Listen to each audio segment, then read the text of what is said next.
It's often said that you tend to be the average of the people you hang around. For example, if you're around negative people, you will averagely be a negative person. If you're around positive people, you'll probably be a positive person all the time. Well, I think this kind of goes into something that artists can get into as well, and we could use it to our advantage. Hi, my name is Luis Escobar. I'm a Simpsons storyboard artist. I've been working on the show for 19 years, and I'm under the impression over the years I tend to hang out with friends that are better artists than me. All right, and what you want to do in your life is something similar. If try to find a group of artists somewhere, and and you know, just start a drawing group or something like that, and try to find the people who are way better than you, the ones that make you, when you look at their art, they make you feel bad, like I shouldn't be hanging around these people. That's exactly the reason you should. Because what happens is that when you're surrounded by people who are way better than you, I'm going to put this down because it's distracting me.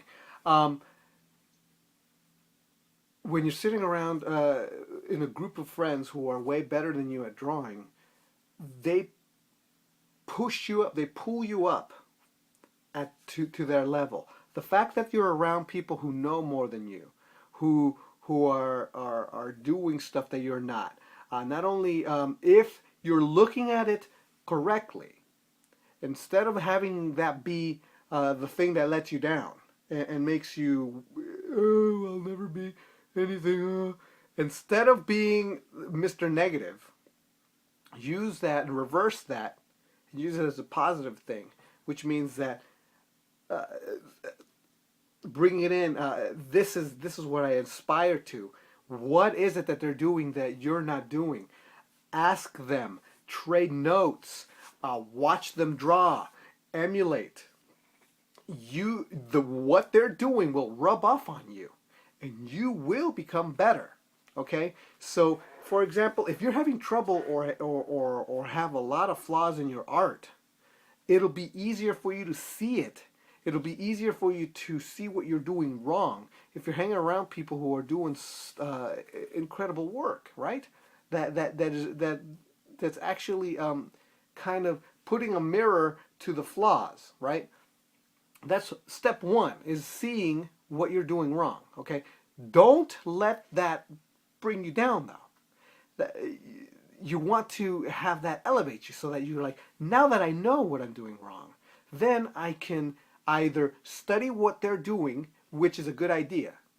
Study how they're doing it, right?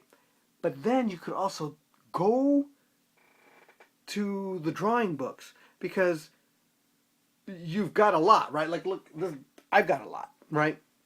You go to the drawing books and you study that thing because you know, having compared to those guys, that's the thing that you're having trouble with. Guess what? Now you know what you need to study, right? Then you study it. Then you see how they produced the thing based on the academics that you're reading and studying. I mean, you can't help but improve. Surround yourself with better artists. Surround yourself with better art. Learn from them. Don't let that get you down. Don't be the big fish in the small pond kind of a thing where you're the best, because it means that you're gonna be you'll cease trying, right? So yeah, I've got friends that hang out. My friends hang out with friends who are better than they are, right? So that elevates them. I hang out with them because they're better than me.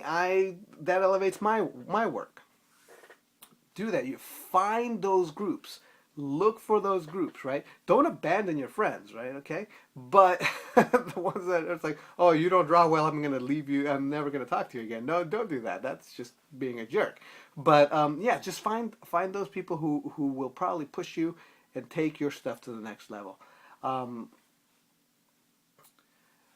Yeah, so yeah, and that's it from me this week. If you do this already, just let me know. Hey, leave a comment. Tell me who the people around you are that you admire, that you hang out with, and what they do for you, and how they help you uh, become a better artist. Um, and opt into my newsletter. I usually have something that interesting to say or do or whatever, and then you sometimes very oftentimes actually Simpsons related, uh, behind the scenes sort of thing, joke stuff. So yeah, let me. So just opt in, and I'll also communicate with you that way.